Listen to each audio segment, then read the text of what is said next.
Don't let these months fly by you. There is still time to get in that summer trip. And let's be real, we might want to add the Rock and Roll Hall of Fame to our list. The Cleveland Museum is home of all things rock and roll, and that's an expansive definition, y'all. The new SNL exhibit also brings you up close to artifacts from musical sketches like the cowbell, or maybe the glasses from Run DMC, or the dress from Sabrina Carpenter, and so much more. Check out the Rock and Roll Hall of Fame to learn more about the music that connects us all. More info is at rockhall.com/exhibitions/SNL 50 Years Music.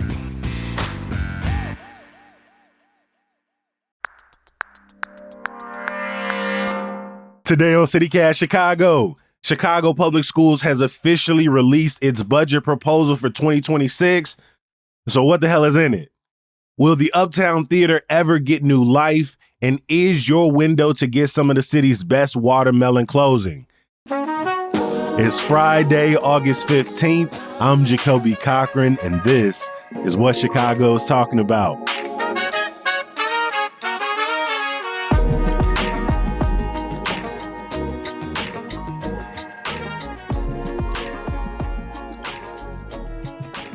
I know I hit you over the head with a lot of questions out the gate, but I got some fantastic Chicagoans in the building to help me answer them. Starting off with author and professor Ariane Nettles. Welcome back to the podcast, my friend. It's been a minute. Thank you for having me. It actually hasn't been that long. You was here back in like March or April when we were celebrating 1,000 things we love about Chicago, celebrating 1,000 episodes. It feels like a very long time, but it ain't been that long. It's long for me because I try to be here every month, every couple months. So not being here for like 4 or 5 months, oh my gosh, that feels like a lifetime. It's a lifetime for me. This is my favorite place to be. We've got another friend and someone who's been on the podcast a bunch of times over the last 4 years from Block Club Chicago. Atavia Reed is in the building. Atavia, good to see you, my friend. Hello. Thank you for having me. So excited to be here again. Favorite part of my day. Whether this is your 5th time, your 500th time, we appreciate you making time for the podcast. If you are new here, this is your first time ever, welcome. We've been here for the last 4 years and 1,100 plus episodes talking about all things Chicago, as you will see from this episode. Every Friday, we like to bring in these amazing people to look back on some of the big stories from the week. What are the stories dominating their worlds? But we're going to start off a little light. Yesterday, me and Hey Chicago newsletter editor Emmy Mack sat down to describe our perfect Chicago summer day. And it's not necessarily the perfect day for a tourist or a family member visiting, like your personal best day possible in the city. And for me, I spend time with family and friends. I got breakfast, Sammy's in Kenwood, and pasta and Chinese food. I rode my bike on State South and walked northwest on Milwaukee. I was by the water. I was grabbing drinks. I did a lot in my perfect, kind of unrealistic day. And so I wanted to get y'all take. Ariane, if you are envisioning your perfect Chicago day, what's something that has to happen in that day? So I am so glad that you asked this because I literally put on Instagram the other day that this was my perfect Chicago day. Me and my cousin took my little baby niece to Promontory Point and had a picnic. I love being on the South Side and I love being by water. So that has to happen. And we had just got some snacks. I guess the only thing that could have made it better is if we had stopped at one of my favorite Chicago places to get some food. Maybe if we had have gotten a roast beef sandwich or a corned beef sandwich from AP Deli or something. I knew that's where you was going. That could have really set it off. I'm thinking about stuff I haven't had in a while, but something that's real good for a picnic, Harold's ain't as good at it. I mean, I could do it. I would do it. I will do it. I will eat chicken anywhere. It don't travel the same way exactly. So if I'm thinking about a sandwich, a good AP Deli sandwich is always worth it. Like you mentioned, being with family, being by the water is always my happy place in Chicago. And so when it's summer, that's my perfect day. Atavia, if you are envisioning your perfect Chicago day, what is something that has to happen? Oh my God, you mentioned the Point. I feel like the Point also has to be involved in my perfect day, but I have to have breakfast. I love me a stack of pancakes. If I'm on the South Side, I'm going to OHOP The original House of Yes. Pancakes. Yes. Which one? Because I grew up going to the one in Beverly. That's the Okay. better I know one. they got the Yes. one on 47th. It's and not then the they same. and they opening up a new one in the West Loop, I think. Yes, but it's the one in Beverly that is the one, Yes. not number 2. That's the one. You both know. You both That's They'll the know. go over one. to the KFC for you. Yes, that's the one. And if I'm starting my day early and I'm north, I'm going to Lula's because I really like their pancakes too. It's simple, but it's good. The point has to be included. Ooh, for lunch. See, I don't know if my perfect day revolves around food, but it does. We have the best food, so Yeah. it should. It takes up the itinerary. Oh my gosh, I'm going to Fontano Subs because I'm getting a sandwich for the point to enjoy there. Or like stopping to get like a hot dog and fry from anywhere. I mean, it could be Jim's, it could be Maxwell, just something like real small. I'm most likely going to be with my niece and nephews because I like just showing them everything going on. They recently saw The Point and they were obsessed with it. So I think we would have to go back there. And oh my gosh, how would I cap off my day? I love that you kept going. I was like, one thing. You was like, boy, I'm going to go through the whole thing. I'm going through the whole thing. I'm going through the whole thing. But I'll end it there since I do not know where my night will go. So that's what we're doing. But you all understand. You know the places. Yes. And that's another perfect Chicago day. You don't know where the night will take you. Exactly. Hey, I will say that 105th and Western, I can't say it's underrated because we all know, but Nikki's, Original House of Pancake, and Mr. Sub, all right on that same corner. Classic ass corner. Yeah. As I said at the top, every single Friday, we bring in these lovely people to break down some big stories from the week. And one of the places we have to start is with Chicago Public Schools. If you've been listening, not only the last couple of weeks, the last few months, we have covered their $700 million budget deficit. It's actually closer to, it was like $734 million.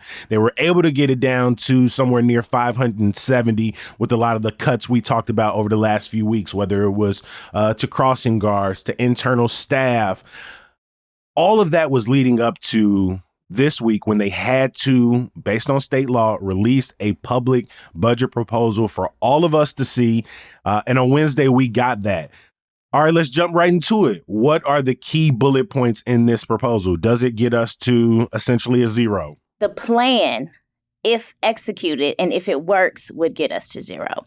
So CPS leaders proposed this budget on Wednesday, and I would say it has these 3 key areas. The first is that it is proposing cuts that are not in the classroom. So cuts to the central office, a lot of kind of cuts to maybe positions that were not filled yet, so kind of like this hiring freeze, even kind of delaying some maybe big projects. You know what it's like when you work and you're like, we're going to do this big IT change, right? Like those kind of big moves are going to be changed. The next area is that it plans to bring in money, that it wants to bring in revenue. One way is repurposing some debt and kind of leveraging some philanthropic donations. I actually had a conversation earlier this week that's going to come out on Monday.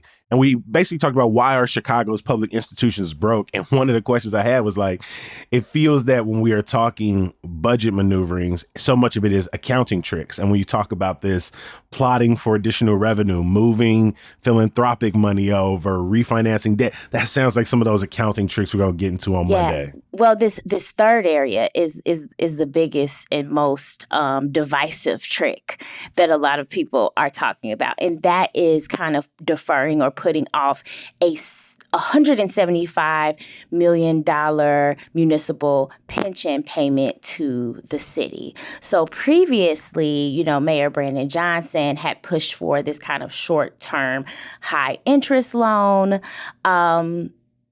This budget still does not have this loan, but it is relying on some money from TIFs. Now, if you're like me, and I think most of us, we often forget what TIF money is, like basically assuming that CPS is going to get actually $379 million from this city pool. It's like of taxpayer money for economic development. So just kind of think of TIF as money that is coming from taxes.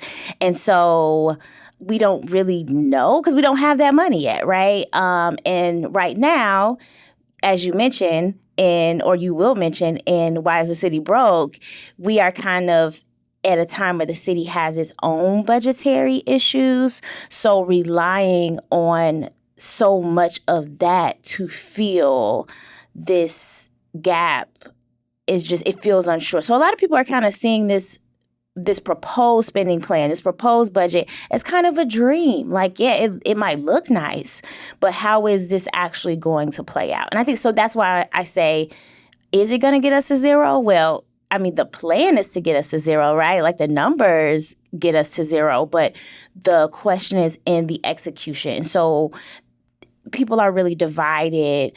City council leaders, board members, everybody is really divided on whether or not this can get us there. Now, the budget director for CPS says that estimate was based off the type of TIF funding they received in this most recent fiscal year, which I think was north of $300 million for sure. And so what they're expecting to bring in isn't terribly far off from what they received this past year. But like you pointed out, there are other budget concerns across city government, and that money may need to be repurposed in other ways. And at this current point, it isn't clear if the school board will vote and pass this budget as it's currently written. There are still changes that could be implemented before they have to take a vote, but we've already heard from school board members who say it's difficult to pass something when the future of this $175 million municipal pension really comes down to an act of good faith. If the city gives this to us, we will take care of it. But you can't write that in the budget as guaranteed to happen. There are concerns, as you point out, in city council that still believe the city should cover this. People say that Brandon Johnson, even coming into office, believed that the city should be covering this pension payment. And I am concerned that this is one of the exact issues that led to the ouster of CPS CEO Pedro Martinez, one of the exact issues that led to the dissolution and reconstitution of a new school board right before the election took place. And now you have a school board that is believed to be largely in line with the mayor. You have the interim CPS CEO handpicked by the mayor. And so when on paper or to the outsider, it looks like these hierarchical changes are being made to get your agenda through. And at the end of the day, your agenda still doesn't come through. You know, we have kind of these three major power players who are leading our schools, not seeing eye to eye. So I think we're all kind of always, can everybody get along? Can everybody get it together?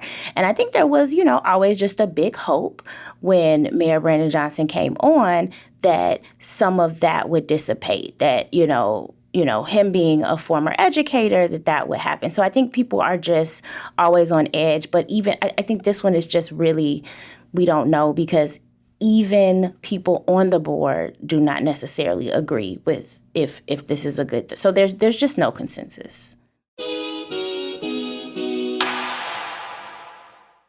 All right, so I want to name a couple qualities. I want you to think if they apply to you, and just maybe I might got your next career move. Ready? I bet. Do you have a passion for people? You're excited to help others, and you got great customer service skills. Do you crave flexibility, right? You want to be in charge of your own schedule and chart your own course. Do you got that hustle in you, right? Are you ready to turn that drive into something meaningful? All right, if you answer yes, then hey, real estate might be your next big move. Realtors help people make one of the biggest decisions of their lives, buying or selling a home, and no 2 days are the same. It's a chance to grow a business, make an impact, and build the lifestyle you're working towards. Visit realtorsrealestateschool.com to set up a free career consultation. We got a couple months of summer left, but before we know it, them cold and windy days will be upon us. Can your windows hold up against yet another Chicago fall and winter? Replace your older builder-grade windows with custom-built, high-quality windows from Window Nation. They offer a lifetime warranty on all their windows, so you can rest assured knowing your home is protected. And their installation crews have installed over 3 million homes and do the job in 1 day or less. This month, Get 50% off of all window styles, over 1,500 to choose from. Put zero down, make zero payments, and pay zero interest for 2 years. That's right, you can pay nothing until 2027. Hurry up because this sale ends soon. Don't miss out. This is Window Nation's most popular deal. Schedule a fast, free estimate now with Window Nation. Call 866-90-NATION or visit windownation.com. Tavia, I want to come over to you. The Uptown Theater has sat empty for 44 of its 100 years, according to a new article from Block Club Chicago. There have been many efforts to reopen, revitalize, and now it seems like there is yet another sense of hope, maybe a nugget of hope for the neighborhood that this city gym, this movie palace could be brought out. Can you talk to me a little bit about this latest revitalization effort? Yeah, so you got right to the heart of the story pretty much already. So today is the 100th birthday of the Uptown Theater. It sat vacant for 44 years, though, for 44 of those 100 years. So right now there are efforts to revive the theater. It'll cost about $190 million to bring it back to life. The last time there was a show seen at this theater was in 1981, but it has been used for stage productions. Historians, politicians have toured this space. But it's pretty much, how do we revive this? I don't want to call it a dead space, but this vacant space that lives on this prominent corridor that can be used to bring acts to the city. So the last time that it was discussed to bring the theater back to life was around 2018, but that deal fell through. So of course, those prices have now since jumped to do the work to bring it to what it needs to be today. And yeah, it's a tough situation. It kind of brings me back to what I see a lot in my beat in Inglewood. Say the Swedish Lodge, for example, is another historic place that is sat vacant. You have the Regal Mile. You have just these beautiful places that have been vacant for so long. People wanting to... You mentioned the Avalon Regal in South Shore. Yes. I think about the fight in the last years for the Lawndale Theater, the Central Park Theater. Yes, exactly. So you have these spaces here that have been vacant for such a long time now. And this Uptown Theater is the newest addition to this list, but there are hopes to hopefully bring it back to life. On Saturday, preservationists and people posing outside, taking a photo to recreate a photo that was taken in 1925. But it's kind of a wait and see game to see what will happen here at the theater. And I mean, this is such an active... Broadway and Lawrence, you got the Aragon right up. You got the Red Line reopening. Demira's right there. You got the Green Mill, Les Nocturnes, Fat Cat. Like this is a pretty popular intersection in the city. And yeah, I don't know about y'all, but it breaks my heart anytime I stare into a for sale, a for lease, looking at, old limestone and terracotta buildings that look like generations have walked past them since they last had life inside of them. I don't know, it breaks my heart every single time. And I understand that the movie palace culture that really ushered a lot of these places in isn't the exact same, but we've seen even as recently as the Ramova Theater, which was one that opened in 1929, closed in 1986, and just went through revitalization in the last couple of years. We saw how that has kicked off. I don't want to say it's the number one influencer anchor, but last night, I pulled up on the Ducky Inn restaurant. I went to Caris, the vinyl bar over in Bridgeport. You've seen more small businesses open up in the last couple of months, last couple of years, as that theater has revitalized. And so they still have this really beautiful influence in a neighborhood and this ability to anchor a neighborhood or a corridor in a way that brings pride, that brings in, like you said, music and theater acts, gives people... Ramova has been used for open mics and free events and album release and, not just chants and these bigger acts. And so again, it sits right by the Riviera and the Aragon. So people are always coming to that neighborhood for performances and to have yet another historic option would just do so much for the community. Yeah, and you think about the money that has also been poured into these spaces just to keep them afloat, even as they sit vacant. So the current owner, Jerry Mickelson, said that he's put about $12 million of his own money into maintaining the building for potential restoration. And some of that's just to cover the heat bill. So it just a lot of money being used to keep these spaces alive, and hopefully donations, different things flood in so that these corridors can be revived and we can see these spaces used again for shows and acts, and Chicago will continue to be this entertainment hub as it already is and continues to become. That also got me thinking about the current revitalization happening over at Congress Theater. I know at the end of last year, your colleague Ariel Perella-Arelli covered them getting, I think, $80 million or getting more money to start an $80 million overhaul. And again, I just want to live in Chicago in which all of these theaters are really essentially brought back to life. Like when people tell me the story of who they saw at the Avalon Regal, I saw Tupac in there. Like I'm like, yeah, I saw Outkast with ATLiens dropped. I'm like, oh my God. Again, check our show notes to read more about this. Again, shout out to Block Club Chicago, Mac Liederman, and Madison Saavedra for this great write-up. Back over to you, Ari. We're going back into the classroom. There was a new ruling out of the Illinois State Board of Education around standardized test scores. This kind of got by me this week. Catch me up. Yes. So also on Wednesday, the Illinois State Board of Education approved changes to scores that basically let students in the state know if they are proficient in certain areas in standardized tests. And again, this is just for the state of Illinois. So the grade or the score that students need to make in math and English language arts has now been lowered to be considered proficient, but they did raise that for science, for the kind of main science exam. But there's reasons for this. So basically, for all of the states, every state indicates what is proficient for students in their state. And then students kind of make that decision to say, yes, I'm ready for college, or no, actually, I don't think I can go to college. I don't think I'm going to do well.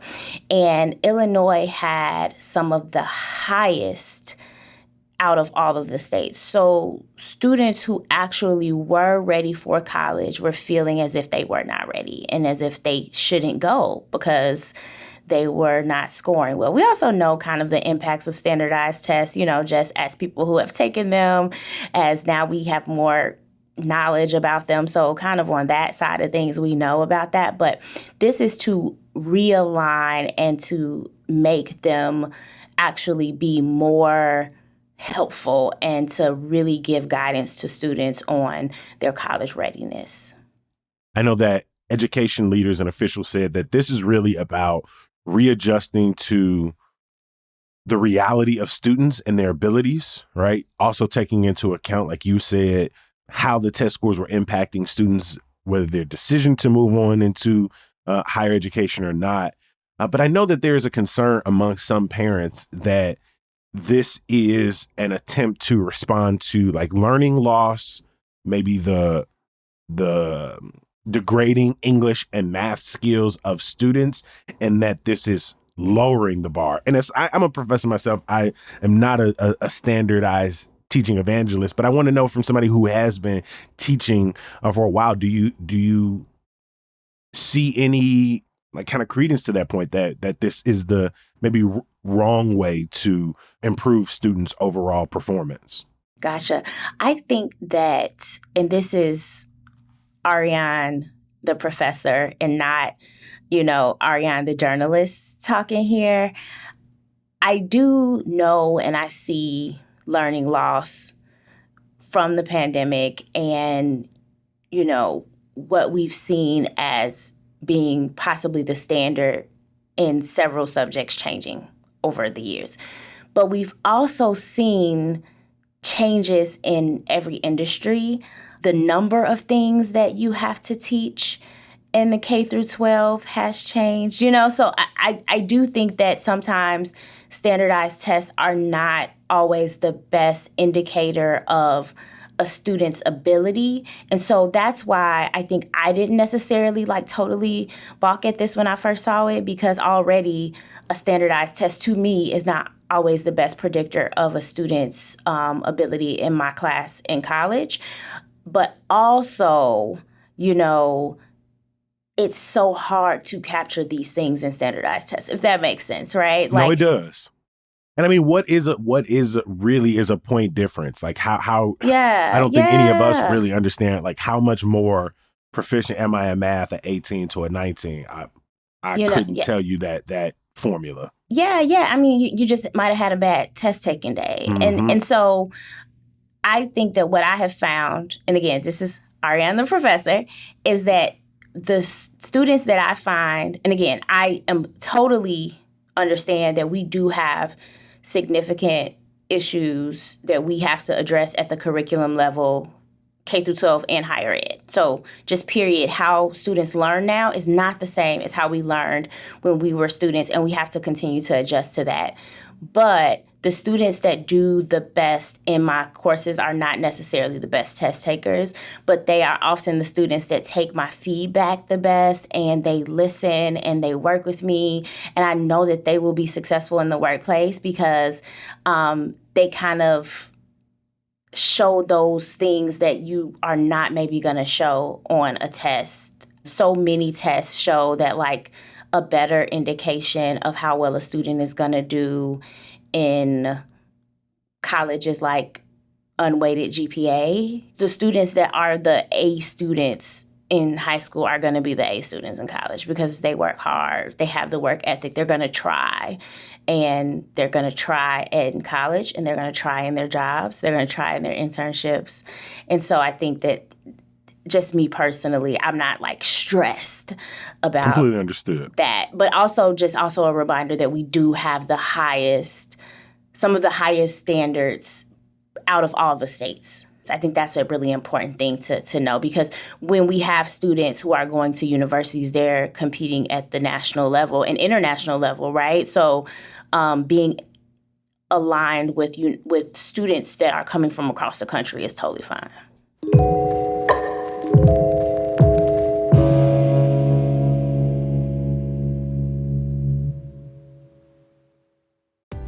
Got any fun trips coming up? One thing you probably haven't put on your packing list is learning the language. But with Babbel, you can start talking in just a few weeks. I'm David Plotz, the CEO of CityCast, and I've been learning Spanish with Babbel. And I also just persuaded my friend who's going to France this fall to learn French with Babbel, but that is another story. Babbel is extremely fun and intuitive. It's like having a private tutor in your pocket. Handcrafted by over 200 language experts, Babbel's lessons are voiced by real native speakers and built with science-backed cognitive tools and interactive features to fit any learning style. I love a lot of the different Babbel features. The Babbel games for sentence building, Babbel speech recognition, which helps me get the pronunciation right. And now I'm really into Babbel's word of the day, which greets me on the homepage of the app. Every day, a new word revealed like a little surprise with a sentence to help contextualize it. It's like a daily treat for me. Studies from Yale, Michigan State, and other leading universities continue to prove that Babbel works. One study found that using Babbel for 15 hours is equivalent to a full semester at college. Look, I want you to learn another language. So I'm teaming up with Babbel to gift you 55% off subscriptions, but only for CityCast listeners at babbel.com/CityCast. Get up to 55% off at babbel.com/CityCast. Spelled BABBEL.com/CityCast. Babbel.com/CityCast. Rules and restrictions may apply. Before we get into this week's good news, Atavia, you released a story earlier this week that brought a huge smile to my face because my mother lives off of 89th and Stony Island. I have to drive south on Stony Island anytime I'm going there. And starting around May, I see the same dude out there off of 84th. Can you tell me, who am I looking at every time I'm headed to Mom's? Yeah, you're looking at Kenny the Watermelon Man Smith. Yes, sir. So he's been out there now for about a decade, but he's been selling Southern grown watermelon and nuts, peaches, mandarins at this point now for 20 years. So to walk you through a little bit how this pitch came about, I follow Chef Maya Camille Broussard, who is a force running Justice of the Pies. And I love her video. She has this amazing one where she footworks. I recommend everyone go and find it. Oh, yes. I saw it. Yes, that's the one. But the two is she was talking about how she was introducing this new watermelon soft serve flavor to her menu. But the place that she would go to buy her watermelons was on, of course, 83rd and Stony Island. And right around the corner from her, too. Talk about farm to table shopping local, because she right off of 87th and Stony. Yup. And across from McDonald's. Mm-hmm. Yeah. So she said she would just, inspiration just strikes her randomly when she's driving, when she's out eating, when she's at the store. So she drives past, she sees Kenny the Watermelon Man, and she's like, why don't I introduce the watermelon soft serve to my menu? So I see that. I've seen Kenny when I'm driving down Stony Island, and it just made me think about the significance of the Watermelon Man on the South Sides, on the West Sides, and Black communities in general, really. And I wanted to tell a story about someone who's been out there doing that, who's been connecting people, who's been exposing people to healthy eating, whether they realize it or not, and has been bringing up produce from the South and really connecting us back to those Southern farmers. So that's my story dives really into how he learned how to do what he does daily in Wisconsin, and he started working at a stand out there with his friend until eventually he was like, I want to do this on my own. And he also realized he was really good at talking to people and realizing that if they come to you and they say the watermelon isn't good, you don't fight them on it. You go, okay, here's another one. And they will come back because each time after that, they will be sweeter. So he came up here about 20 years ago, and he eventually moved to where he is now about a decade ago. And just being out there and watching how people flood his stand was with real love too. With real love. And I mean, I was out there. It was muggy. It had just been pouring outside that Friday, but it cleared up. It was hot. He was there, of course, and people just started showing. They were walking up. They were driving up. It was really a force to see. And I spoke with Charlotte Draper, who's a former editor at Ebony Magazine and Southern Living, and she really spoke to how he's continuing a tradition that started in the 19th century. So every time we drive by, we see these watermelons. Of course, we want some, but it's connecting us to our roots. I mean, it's continuing on a tradition, and it was just so fun to write about. Really glad that you took some time to sit with Kenny. I need to make sure I grab that watermelon before September. Every single episode of CityCast Chicago ends the exact same way, and that is with some good news. Hey! Ari, what is your good news for us today?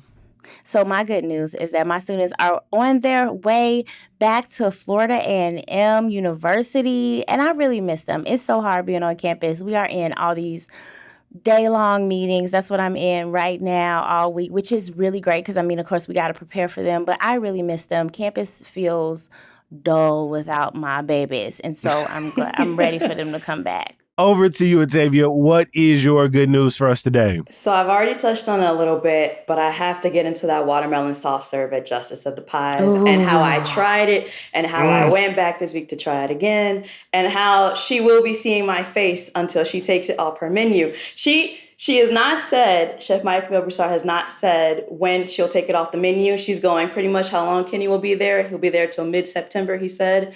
But look, she tops it off with this lime zest. This salt. And she said she did that so it's not so one note, so you can take a bite and you can have some of just the watermelon, or you can take a bite, have some of that salt, have some of that lime. And I didn't mean to make this a food podcast. No, I'm glad you did. It is wonderful. And then to bring it back just a little bit, another piece of great news I really want to talk about is this short film called Kismet that was written, directed, produced by local writer Arnetta Randall.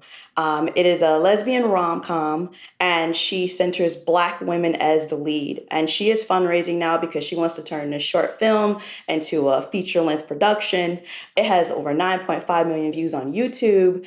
And, when I spoke with her, she just spoke really about how she loved rom-coms like Serendipity, While You Were Sleeping, Have Plenty. She just went down this long list, but she's like, when you watch all of these films, though, they never really center people who look like me who looked like the people I grew up with in Chicago and my neighborhoods. And I really just wanted to write something that told the story about us, but also had a mask identifying Black woman as the lead and finding love. So I just want to talk about how that film was just, and conversating with her was just a light in my week, because she was great. And as somebody who loves rom-coms, I'm really rooting to see more representation on the big screen and to see different stories being told. Mm-hmm. I mean, the idea that she's been working on this project for nearly a decade and is still behind it, hoping to kind of take it to the next level. Such a great story. I'm glad that you shared that, because I saw it yesterday. So I'm so glad you talked about it. I'm going to finish out with some good news that really is just me getting to hang out with some of my Bradley University and Bradley University speech team alums. Shout out to Gina and Eugene Narciso and my coach and one of my mentors, Tanya Melendez. I don't get to see them often. Tanya's finishing her PhD program down at the University of Illinois. Gina and Eugene got one of their babies out the nest and got 3 more out in Palos. And so I get to see them every couple of months, maybe a couple times a year, but I'm going to go out there for brunch. Every time I go out there, Eugene cooks like a 15-course breakfast or lunch or dinner, and I haven't gotten to enjoy one of those. And then last minute, they gave me an invite to the Savannah Bananas. I don't know if y'all familiar with the Savannah Bananas. Oh, no, please inform me. The Savannah Banana, what? It's like the Harlem Globetrotters of baseball, essentially. Oh, my goodness. They be out there dancing, got routines, bring the fans in some really cool ways. But they are going to be at Comiskey. They're going to be at Sox Park on Saturday. And so them tickets was wild. I didn't even know what was happening. So really want to give a huge shout out to my alums, some of my mentors, just people who I am glad, even, what is it now? I think 12 years since I graduated, that I still feel connected to my Bradley people in that way. And so I'm really excited for this weekend. I usually try to put people on an event they can go to, and so that's where the bananas fit in there, but it's mostly just an opportunity for me to see my peoples. And so I am glad that I also got to see my peoples by way of this conversation this morning. Y'all, please, if you are still here, join me in thanking the always fantastic author and professor, cultural organizer, Ariane Nettles. Not you speaking something into existence. Let me get to it. Come on. An award-winning journalist from Block Club Chicago, always putting on for the South Side, Atavia Reed. We appreciate you making time. Oh my goodness. Thank you so much. This was so fun.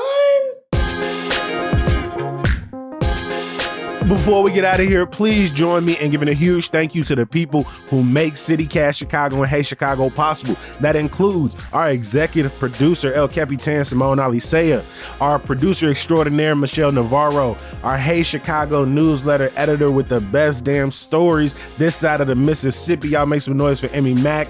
Our social media manager is Rick Homuth. I want to thank all of our amazing roving producers this week, Selena C. Reynolds, Natalie Rivera, and Anthony Lucioni. The music we love is from the homie Sam Thousand. Happy birthday, my boy. Shout out to all the kimonos and Mark Greenberg from the Mayfair Workshop for holding it down as well. Again, if you're new to the podcast, if you've been here for a while, if you made it to this point, I simply ask you 3 favors, all right? 1, make sure you subscribe to our daily newsletter, Hey Chicago. 2, take our audience survey. Even if you took it last year, we want to learn more about you. How can we make better podcasts, better newsletters that make you feel more connected day over day? And then 3, my last favor, bring your ass back here bright and early on Monday or whenever you choose to listen. We're going to keep doing the job. We love this city. We lead with that love. And so we're going to see you back here next week. Peace.